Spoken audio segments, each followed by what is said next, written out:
मिल रही है। जम्मू कश्मीर में लोकसभा चुनाव की सफलता से पाकिस्तान में आतंकियों में वहां के साफ तौर पर बौखलाहट देखी जा रही है। विधानसभा चुनाव से पहले चुनाव माहौल बिगाड़ रहे हैं आतंकी। रियासी में हमले से मोदी सरकार पर दबाव बनाने की कोशिश हुई। जम्मू संभाग में शांति सुरक्षित वाले इलाकों में घटनाओं को अंजाम दिया गया। पिछले कुछ दिनों में अगर आप देखेंगे तो कुछ ही घंटों में एक साथ कई आतंकी हमले किए गए, खासतौर पर जम्मू में, और उससे ये साफ तौर पर दिखता है कि किस तरह से पाकिस्तान में बौखलाहट है और जम्मू कश्मीर में सुगबुगाहट विधानसभा चुनावों की तेज है। यूके देवनाथ सर और वीएन झा सर, आप दोनों का शुक्रिया इस पर मेरे साथ जुड़ने के लिए और चर्चा में शामिल होने के लिए। खस्ता हाल पाकिस्तान इस वक्त कर्ज के सहारे रेंग रहा है। कभी आईएमएफ तो कभी चीन, सऊदी समेत 6 देशों के सामने हाथ फैलाता है पाकिस्तान। लेकिन आईएमएफ की सख्ती से पाकिस्तान के पीएम के हाथ पांव फूले हुए हैं। आपको इस रिपोर्ट में दिखाते हैं।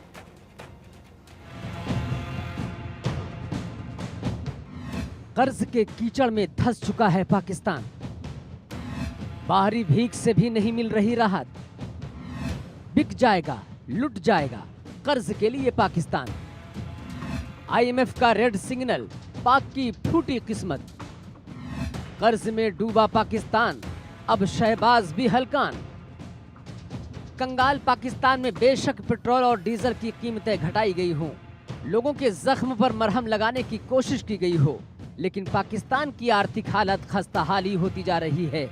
आने वाले वक्त में ये आर्थिक संकट पाकिस्तान में और मुश्किलें बढ़ा सकता है, क्योंकि उसकी कुल कर्ज और देनदारी 81 ट्रिलियन पाकिस्तानी रुपए तक पहुंच गई है, जो देश की अर्थव्यवस्था की 3/4 के बराबर है। पाकिस्तान का आर्थिक संकट हर गुजरते दिन के साथ गहराता जा रहा है। खाली हो चुके खजाने को भरने के लिए पाकिस्तान पर कर्ज लगातार बढ़ता जा रहा है, जिससे पाकिस्तान के सामने एक बड़ा संकट खड़ा हो गया है। पाकिस्तान ने पिछले 10 सालों में कर्ज लेने में रिकॉर्ड बना दिया है।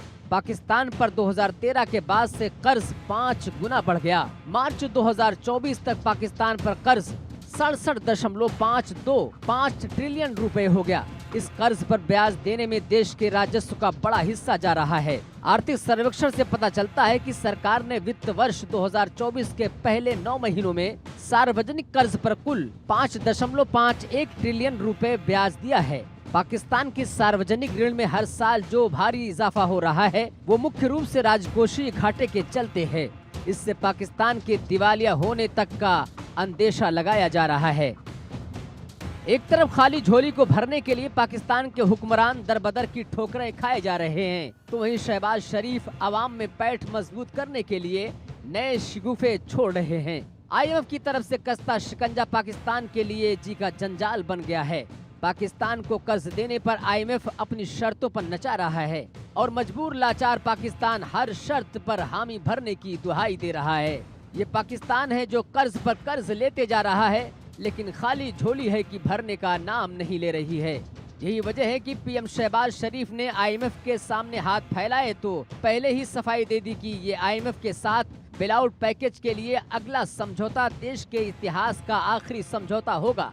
शहबाज ने ये भी कहा कि जब भी विदेश जाते हैं उस देश से ये नहीं कहते कि मुझे कर्ज चाहिए, बल्कि उस देश से इन्वेस्टमेंट की गुजारिश करते हैं।